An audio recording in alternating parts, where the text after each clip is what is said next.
Hello, my name is Luciano. I'm currently a PhD student at Telecom Paris, and I'm very happy to present to you Accountability and Reconfiguration Self-Healing Lattice Agreement. This is a paper I wrote with Piotr Kuznetsov, Thibaut Reuter, and Sara Tucci-Giovanni. I'd like to begin this presentation talking about a very important topic in distributed computing, which is how to deal with failures. Historically, systems have used a technique called fault tolerance, which consists of anticipating any failures the protocol might incur and preventing them from ever happening. In order to do so, one would consider replicating their system, so a larger number of processes must be compromised before the system is not safe anymore, or relying on synchronization so that the resilience of the system is improved. As a notorious example, the consensus problem cannot be solved in an asynchronous system with n processes, where at least one participant might fail. While in a synchronous system, it can be solved even if n-1 processes fail. Fault tolerance is not the only technique in a distributed system designer toolbox, though. A second strategy, called accountability, consists of detecting failures in the system as they happen and then bringing the system back to a safe state again. In order to do so, it is necessary to use signatures to determine the behavior of different participants and keep the history of different exchanged messages, so to cross-check them and detect deviations. These two ways of handling failures have a very nice parallel to our daily lives, where fault tolerance corresponds to the locks in our doors and accountability to surveillance cameras. The lock prevents crime from ever happening in the first place, whilst the camera allows us to accuse someone of wrongdoing and taking further action based on evidences we have. Our paper is about accountability, and it is also about how to use these evidences. Let's see what measures can be taken once an evidence is created. First, we can take the classical approach of filing a lawsuit against the accused, relying on the judiciary power outside of our system to produce a punishment. As an alternative, the system can itself produce a punishment, as in the case of blockchains capable of slashing the stake of misbehaving validators, such as Tezos. In our paper, we advocate for a third procedure. We propose a system that ejects the faulty processes and replaces them by new ones, maintaining all services operational throughout the replacement. This act of a distributed system replacing the participants with others is called reconfiguration. Existing reconfiguration protocols can rely in consensus or lattice agreement. In consensus, all participants agree which replicas should be used to run the protocol, which is a great feature. However, using consensus as a component of our solution makes it impossible to implement the protocol in asynchronous systems.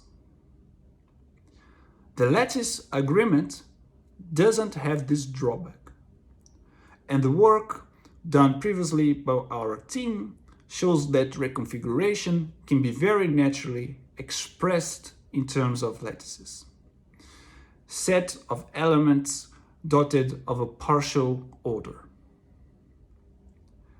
When using lattice agreement, instead of different nodes having the same view of the system, they have comparable views that still allow the system to properly work. Moreover, the resulting system is capable of implementing state machine replication, as long as the update operations are commutative and that they are separate from the reads. The combination of accountability and reconfiguration brought by our contribution opens the door to asynchronous self-healing sets, counters, storage systems, and even cryptocurrencies. So how did we achieve these results? Our starting point was the reconfigurable Lattice agreement paper mentioned before. We then proceeded with perhaps the most crucial point about designing the system, which was establishing the properties it should have to operate well, to produce the expected behavior we wanted, and for it to be as coherent as possible with existing Lattice agreement protocols.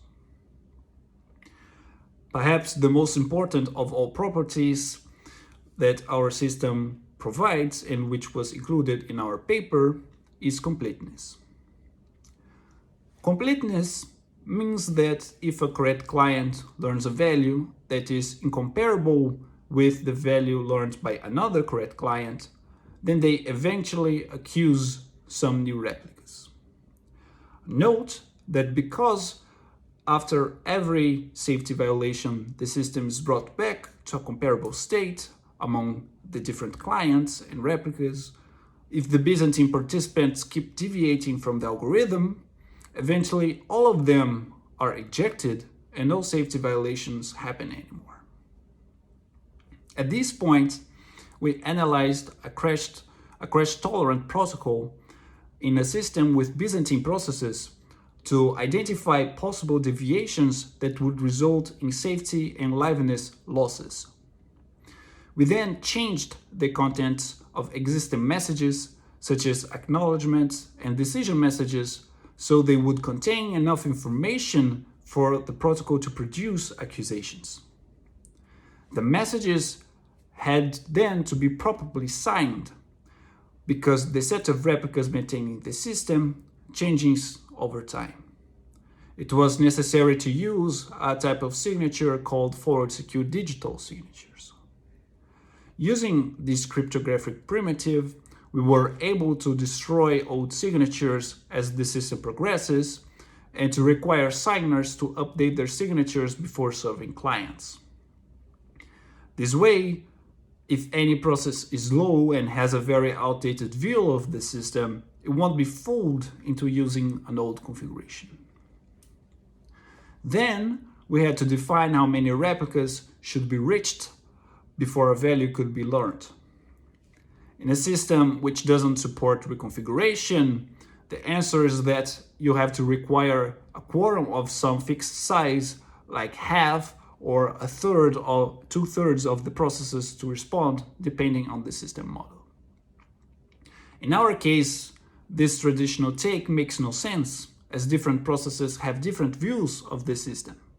Therefore, we had to introduce a new concept known as pending configurations.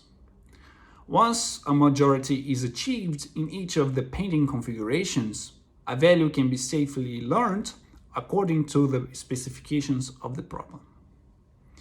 For future work, we expect to study how to safely cut the history, sending shorter messages via some kind of garbage collection, as well as to explore the complexity of this problem more in depth, establishing and achieving an optimal solution.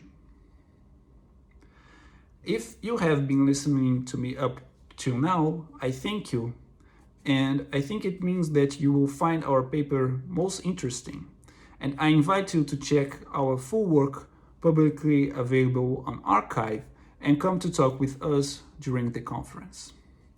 For now, this is all I have to say, and I wish you all a very nice day. Thank you.